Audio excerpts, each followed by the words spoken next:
There I found it, in one of the books, Homosexuality, or in the Arabic, shuzuz, aberration. There was a passage about how it made God angry and that he preferred that men copulate with stones before they did it with each other. A story about Lot and Sodom followed, as did suggestions for how to overcome homosexuality and punishment for those who embraced it.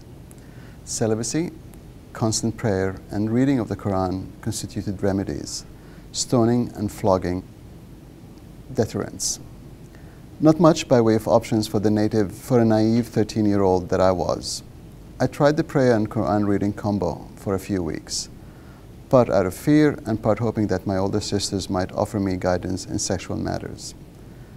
I quickly abandoned that hope when, by chance, the subject of homosexuality was alluded to during a casual conversation between my sister and one of the many house guests from Aden who, for some reason, always landed in our Cairo apartment.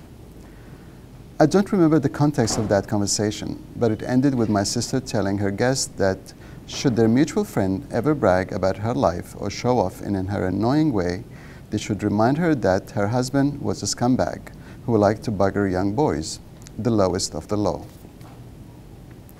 The image of the older man who preyed on boys was by far the most prevalent representation of homosexuality in contemporary Arab culture, followed closely by the effete decorator or florist that I mentioned earlier. Although that didn't necessarily put me off homosexuality, it made talking openly about it to anybody in my family next to impossible.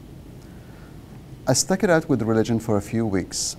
It didn't make me feel any better or answer any questions about sexuality. But it was something. Until Subhi came into the picture later the same year. Subhi was the man Friday in the apartment building where we lived, a working-class Egyptian about 21 or 2 at the time and every bit the sex symbol for me. He lifted weights and was into wrestling. To me, that was manliness. He always looked after me and tousled my hair on my way to and from school, sometimes making sarcastic remarks about being the spoiled youngest child and sometimes just smirking. One day in September 1977, Subhi and I were sharing an elevator ride when he pushed the stop button between floors. He unzipped his trousers and started playing with his penis and encouraged me to take out mine. It was my first sexual experience, and frankly, I was confused because I assumed that Subhi was the kind of straight guy who beat up effeminate men on the streets. As he asked me to put my hands around his penis, we heard other tenants shouting to know if everything was okay with the elevator. Subhi pushed the go button and we went up one floor and took the stairs to the level between the penthouse and the roof, where rarely anybody dropped by. He jerked off, explaining how much fun it was, and left it at that.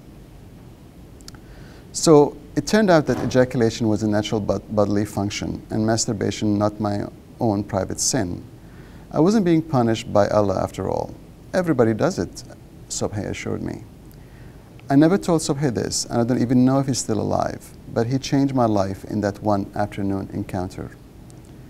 Not only did I feel somehow liberated from the shackles of religious ignorance, but if manly men like him liked same-sex encounters, then I shouldn't complicate my life. I was ecstatic.